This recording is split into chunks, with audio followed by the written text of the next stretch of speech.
We are concluding with basically an overview, summary, post-symposium, keynote.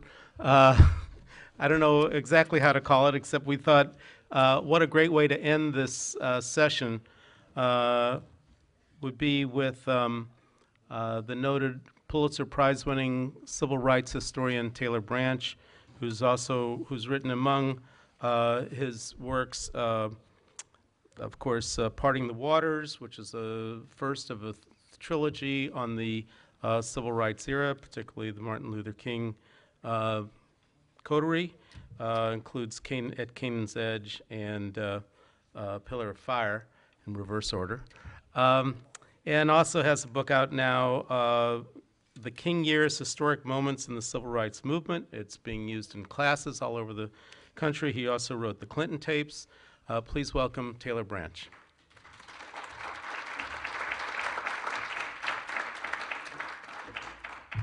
Thank you, Charlie.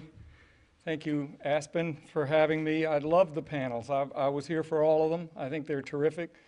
I've only got a few minutes to try to summarize why I think they're so profound, and I want us to all give ourselves a little bit of slack if we think they're all over the place. Because race, of course, is all over the place. It is one of the great puzzles, whether we're speaking abstractly or personally. The very first act of the Congress in 1790, defining who would be eligible for citizenships, restricted naturalized citizenship in the brand new United States to free white males by law. Those were the only people who could become U.S. citizens. They didn't have much trouble in subsequent years defining who was free. That was a contractual matter. There was a lot of law on that. They didn't have much trouble defining who was male. It did become controversial later, but they had a hell of a time describing who was white. The Supreme Court got in it at the beginning of the 20th century, trying to figure out who was white. Was there a scientific basis? Was a Laplander white? Was a Syrian white? Who was white? And the one case came up saying that we have a scientific definition from the heart of academia that a Caucasian is white. And the problem with that, and the Supreme Court ruled unanimously that the people who were white had to be of Caucasian heritage. And very shortly somebody came in saying, I'm a Caucasian, and all kind of people who didn't look white said that they were Caucasian. And it turned out that the word Caucasian and the definition as a synonym for white was traceable to the founder of sociology, a German scientist named Blumenbach, who noticed one day, he was a skull collector and a phrenologist, one of many phony scientists in the history of race. He noticed that a skull that had just arrived from the Caucasus of Russia looked a lot like his German skulls, and he wrote a little letter saying, maybe this is where all these Germans came from. They come from the Caucasus. That is the sum total of the foundation of the notion that people that we consider white are Caucasian. Yet to this day, you will find people saying with an air of authority, I don't call people white, I call them Caucasians, as though they're speaking with scientific authority.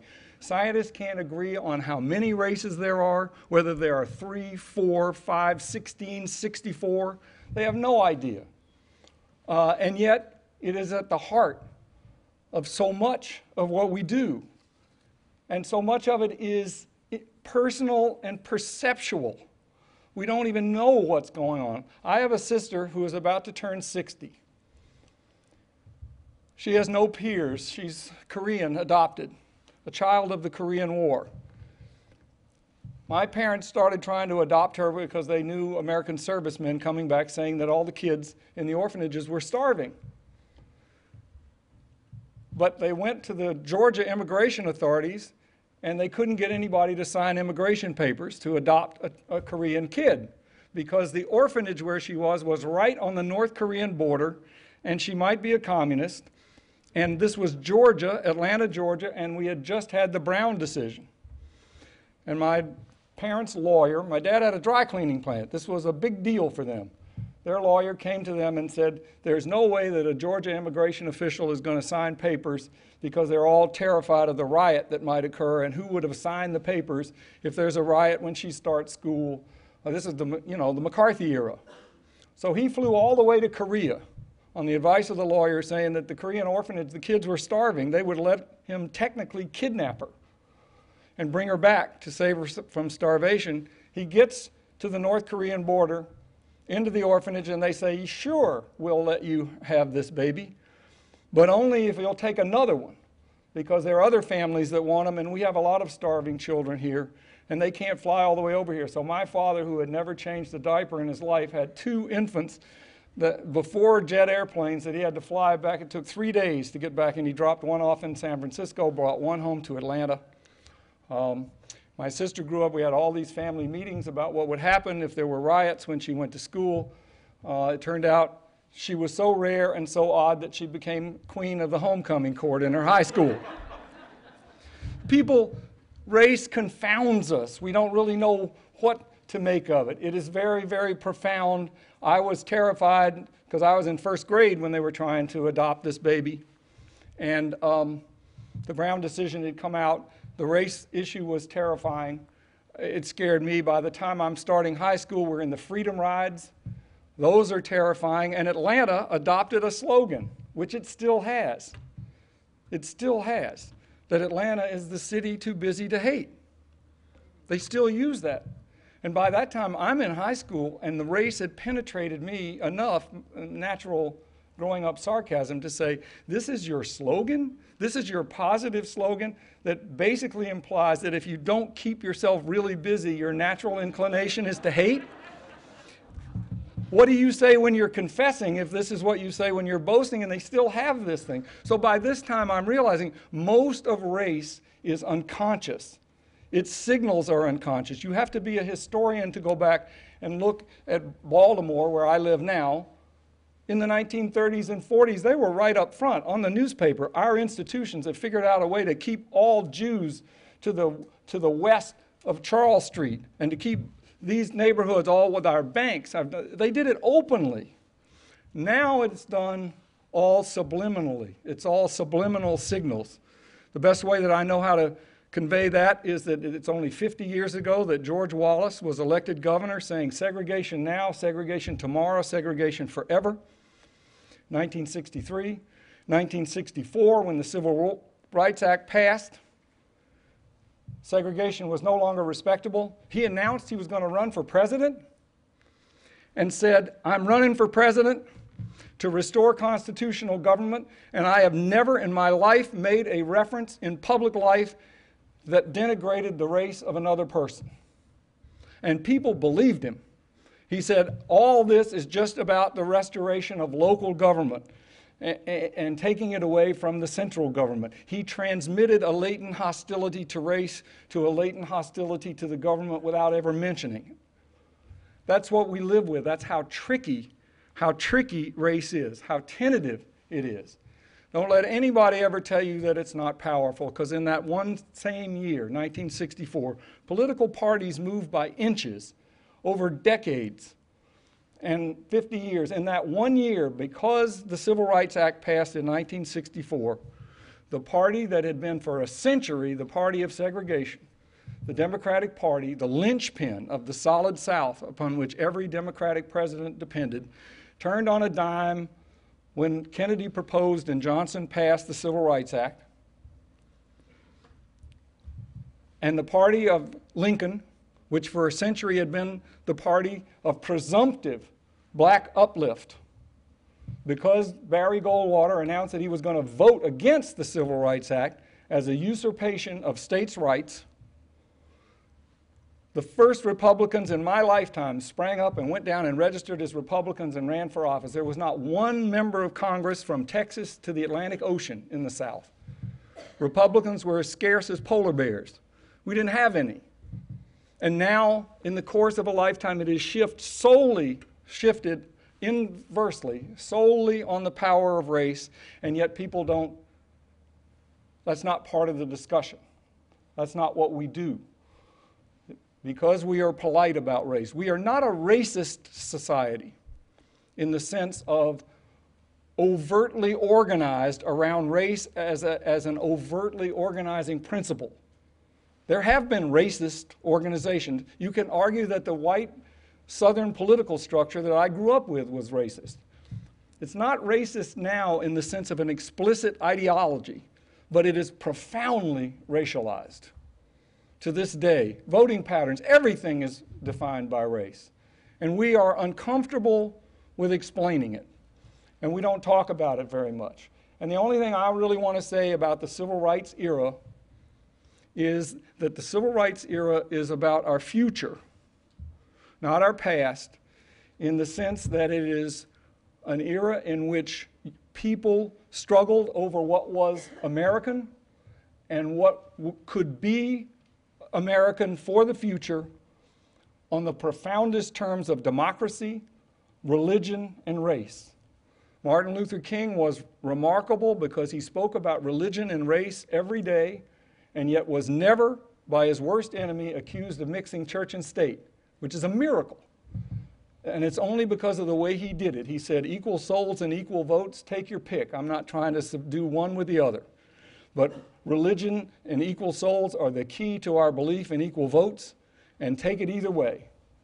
And he did that at a time when race profoundly divided us. Lyndon Johnson passed that law, passed the Voting Rights Act, went to Congress, passed the Immigration Reform Act of 1965, went up to the Statue of Liberty and said, never again will the twin barriers of prejudice and privilege shadow the gate to freedom. He repealed the race-based immigration law.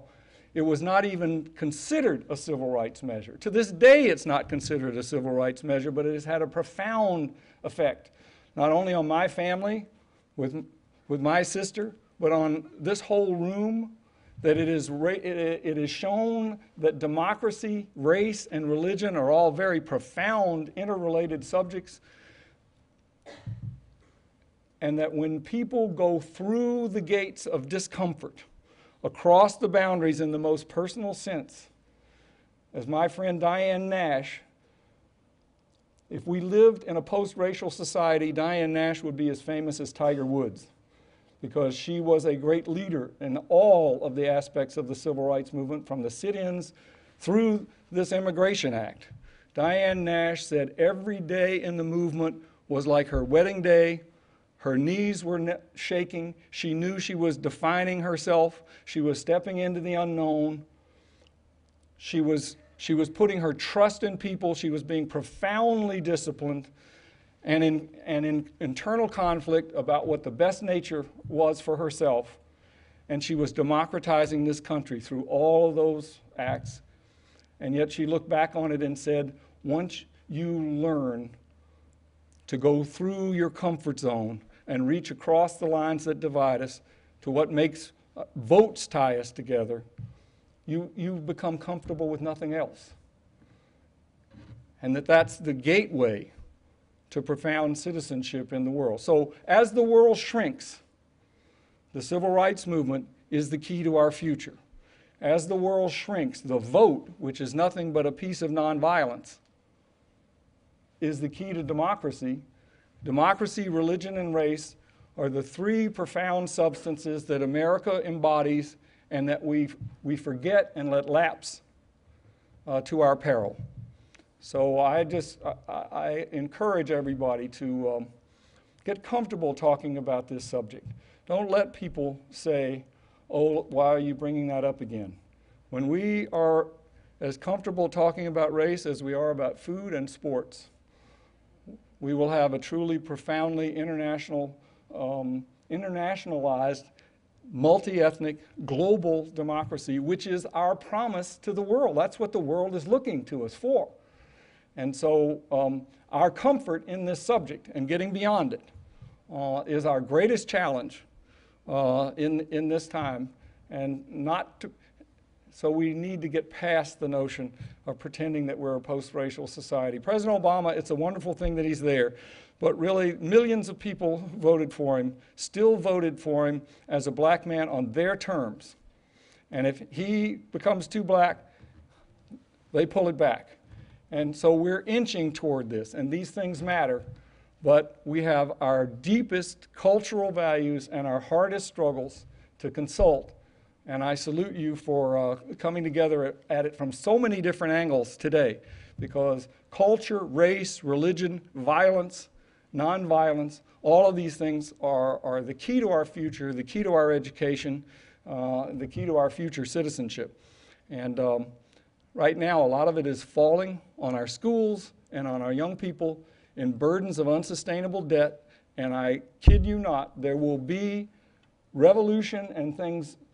I don't mean anti-democratic revolution, but there will be shakeups in the areas that you have talked about most today in the future, and the guiding principles that will get us through those for young people, and what happens to them in school, and what happens to our economy. If we're going to,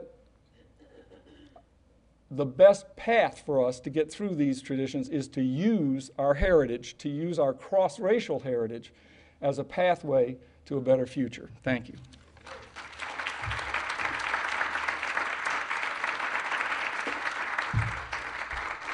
Okay, that concludes the symposium. I want to thank all of the panelists, the Comcast NBC Universal team and corporation for sponsoring, and all of you for being in the audience, both here and online, and on Twitter. So let's listen to the words of our panelists, and particularly our concluding speaker, and go forth and continue the conversation. Thank you.